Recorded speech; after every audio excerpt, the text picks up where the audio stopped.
les femmes. Et ils ont osé coucher avec les anges. Ils avaient dépassé le Rubicon. Alors Dieu les a brûlés et calcinés. Aujourd'hui, on se demande ce qu'il se passe. Les gens pêchent, ils vivent encore, ils volent l'argent de Dieu, ils violent, ils assassinent, ils se prostituent dans la maison de Dieu. Ils vivent.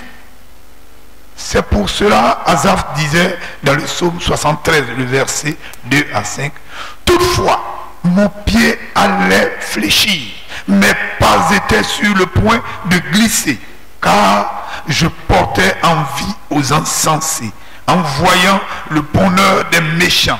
Rien ne les tourmente jusqu'à leur mort, et leur corps est changé en d'embonpoint, et ils n'ont aucune part aux souffrances humaines. Ils ne sont point frappés comme le reste des hommes. » Cela nous pousse à nous demander pourquoi continuer à croire.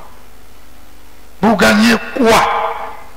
Sachez que lorsque notre Dieu, 3 fois saint, a vu le sang de son Fils couler, ruisseler sur la croix, cela a obligé notre Seigneur à s'asseoir sur le trône de la grâce. Juste pour nous accorder un petit temps encore, afin que nous puissions nous repentir. C'est pour cela, vous et moi, nous vivons encore. C'est aussi à cause de ce trône de grâce que notre Dieu nous a envoyé le Saint-Esprit à la Pentecôte. Nos péchés se sont enracinés dans nos vies, dans nos cœurs, dans nos âmes. C'est pourquoi ce matin, le Saint-Esprit est venu par un vent impétueux pour arracher ces péchés qui ont érigé domicile dans notre vie, dans notre corps. Je nous invite ce matin à laisser le Saint-Esprit enflammer nos cœurs, enflammer nos âmes, afin que nous puissions nous confesser, nous repentir. Car nous sommes sur le trône de la grâce, où Dieu est sur son trône et nous sommes sous le trône de la grâce. Ce matin, je suis venu dire à quelqu'un, la dernière trompette va sonner. Alors notre Dieu va changer de trône, juste pour s'asseoir sur le trône de jugement. Alors à cet instant, nous ne parlerons plus. Il n'aura plus à se repentir. Il n'aura plus le temps de repentance ni de confession, car ce serait le temps de jugement. Dieu dira à ses fils, Jésus et au Saint-Esprit, le pardon est fini. Saint-Esprit, toi qui avais l'habitude de convaincre l'homme de son péché et de sonder son cœur afin qu'il se repentisse, c'est terminé. Les pasteurs, arrêtez de prier, jetez vos Bibles, nous sommes à l'heure du jugement. Tous les vendeurs abandonneront leur magasin.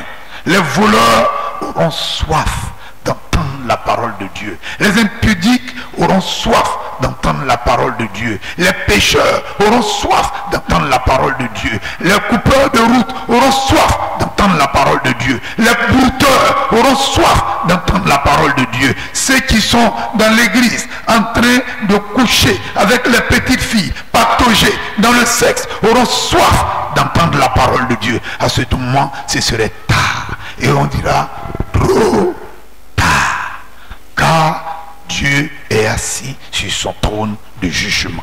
À ce moment, la soif de la parole de Dieu serait tellement grande qu'on n'aura même pas à porter un regard sur ces biens terrestres. C'est pourquoi la parole de Dieu nous dit, prépare-toi à la rencontre de ton Dieu. Homme frère, homme sœur, prépare-toi à la rencontre de ton Dieu.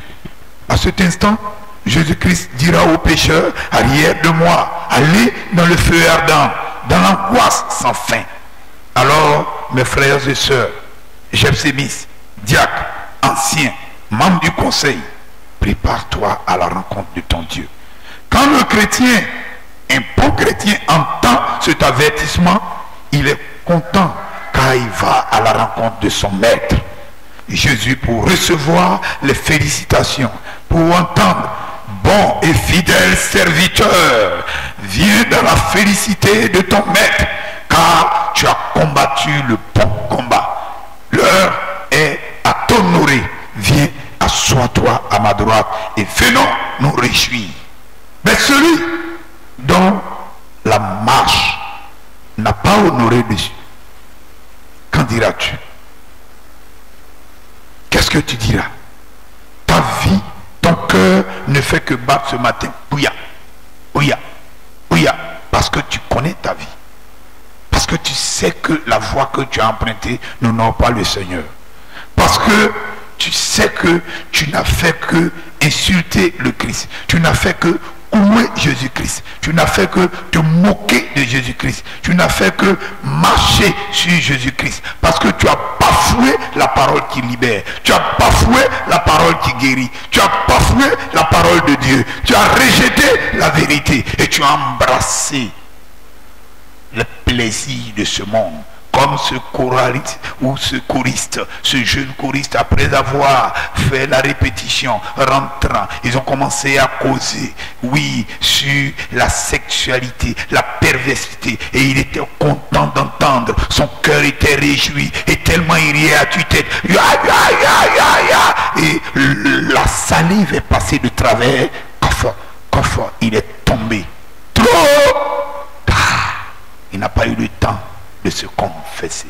Nous qui roulons constamment dans la voiture, on peut être à 120 km et nous voyons un arbre ou un obstacle devant nous. Dieu, bon, trop tard. On n'a pas eu le temps de se confesser. Tu te retrouves à l'hôtel avec le mari de ta soeur. Vous êtes en train de faire ce qui n'est pas digne du Seigneur. La mort a été invitée pour te prendre. Il va te saisir par le cou. Il te presse et il te jette par terre. Trop tard. Tu couches avec des professeurs juste pour avoir des points, pour avoir la moyenne. Et quand tu vas, la mort te rencontre. Trop tard. Tu es au boulot, tu prends le dessous de table afin de faire le travail que tu devais faire. La mort te rencontre. Trop tard. Prépare-toi à la rencontre de ton Dieu. Prépare-toi à la rencontre de ton Dieu. Qu'en est-il, mon frère? Quand tu regardes dans le rétroviseur de ta vie, tu as joué avec la vie. Celui qui extrait le raffia ou le rognier se retrouve en haut. Le temps de vie est fini. La mort monte, va saisir son cou, le terrasse. Trop tard.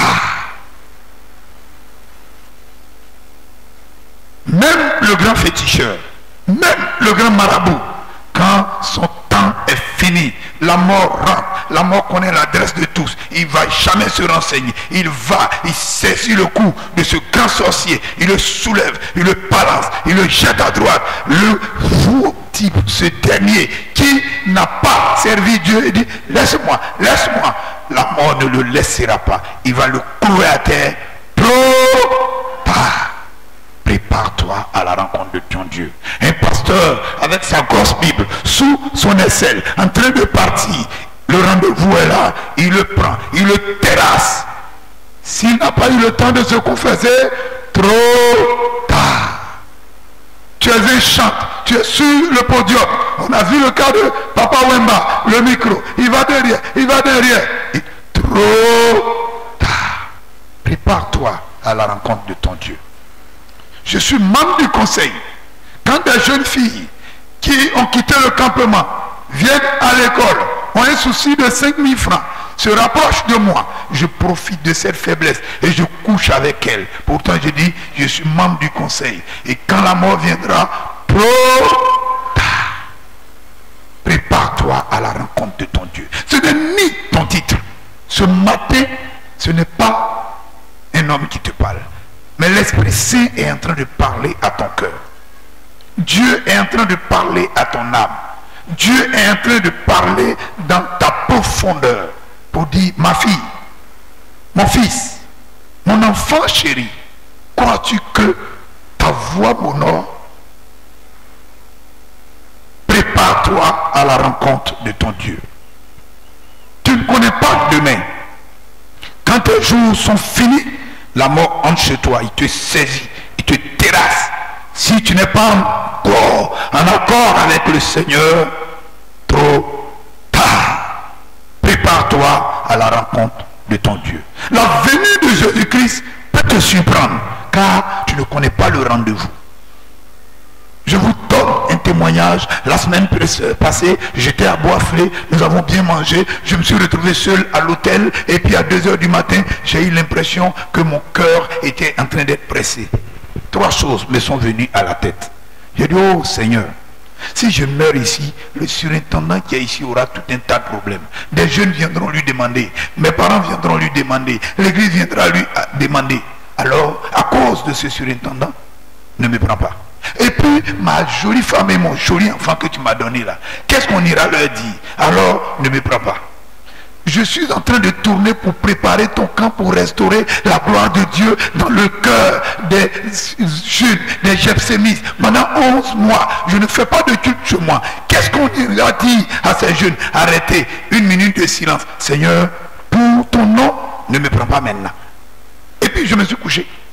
Et puis à 4 h, c'est parti. Parce que mon âme était en paix. Je me suis dit, oh, si le Seigneur venait me prendre, j'ai combattu le bon combat. Et il m'a pris là où il devait me prendre. J'étais paix. Je n'ai pas dit, oui Seigneur, parce que mon âme était tranquille.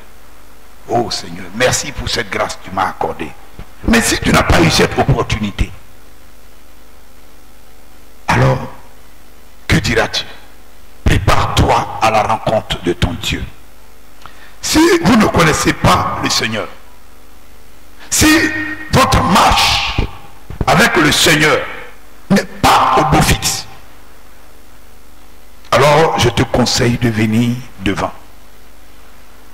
Je te conseille de devenir devant. Le temps est favorable. C'est le kairos. C'est le moment favorable. Ne regarde pas à quelqu'un, mais regarde à ta vie. Dieu est en train de t'appeler. Dieu veut te faire grâce. Tu vas te lever tout doucement. Si tu as honte de te confesser devant le Seigneur, quand ça viendra, trop tard. Tu es là, tu es assis. Tu couches avec 3 garçons juste pour payer ta pommade. Tu sais. Mais tu regardes les yeux des gens. Alors que Dieu veut te tendre la main et te libérer. Tu es là, tu es marié légalement, mais tu t'es inscrit au CP1. Tu as une maîtresse. Tu es là, Dieu te voit.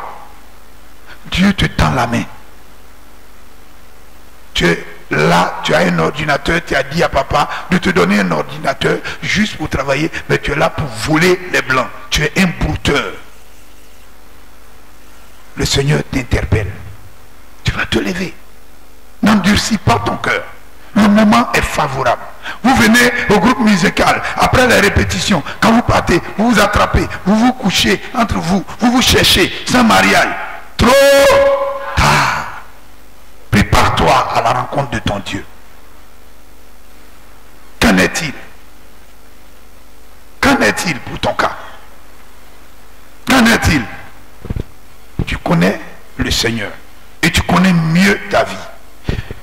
Tu as pitié, tu as piétiné le Seigneur. Tu as maudit le Seigneur par ta vie. Alors il est temps, je t'invite. S'il y a quelqu'un ici dans cette assemblée qui sait qu'en âme et conscience, il n'est pas chrétien. Parce que chrétien veut dire quoi? Chrétien, c'est celui qui écoute la parole de Dieu et ouvre son cœur et permet au Père, au Fils, au Saint-Esprit d'avoir accès et d'en être maître de sa vie et de conduire sa vie et de guider sa vie et de restaurer ta vie et de l'utiliser comme un panneau publicitaire pour vendre Jésus-Christ, pour vendre la parole de Dieu, pour vendre la parole qui libère, pour vendre la parole qui restaure, pour vendre la parole qui guérit, pour vendre la parole qui honore. C'est ça un chrétien. Je t'invite dans ta vie.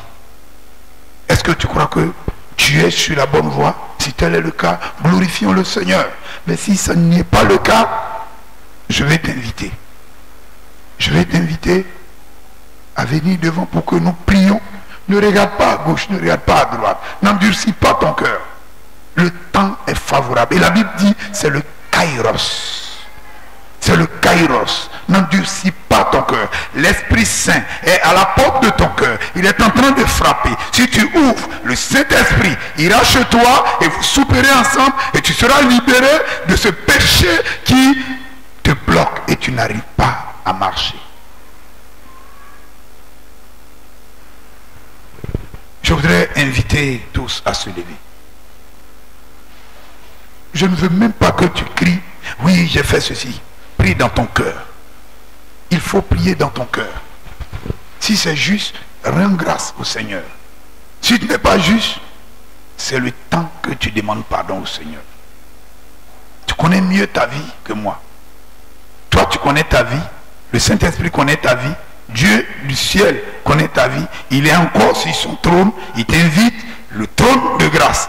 Quand il quitte s'asseoir sur le trône du jugement, je ne sais pas quand il t'invite. Peut-être au sorti de là, on apprendra que je suis tombé.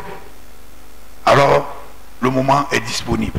Que chacun regarde à sa vie et demande pardon au Seigneur. Adonai, je te suis infiniment reconnaissant. Tu connais ton peuple te connaît et ton peuple se connaît. Si sa marche a été digne devant toi, tu connais. Si sa marche ne t'honore pas, tu connais. Seigneur, ouvre ta main de grâce. Pardonne à tes enfants. Purifie-les. Parce que tu l'as dit, celui qui se confesse et qui ne retourne plus à son péché, toi l'Éternel, tu es amour et tu lui fais grâce. Assis sur ton trône de grâce, par le canal du sang qui a coulé sur la croix, nous avons toujours cette grâce de te demander pardon. Merci Seigneur d'avoir effacé nos péchés. Toute la gloire est à toi au nom de Jésus. Amen. Le message est fini. Merci de vous asseoir. Nous avons une communication de très bonnes nouvelles. Je voudrais inviter le président des KO, inviter Madame Quadio, inviter le vice-président, inviter le frère en jaune derrière à me rejoindre rapidement pour que nous passions le message. Et Madame Quadio, Noir, Madame Quadio, Claire, venez. Je suis porteur de bonnes nouvelles. Et vous, vous êtes bénis. Daloa est béni. Dis Amen. Amen. Voilà. Vous connaissez.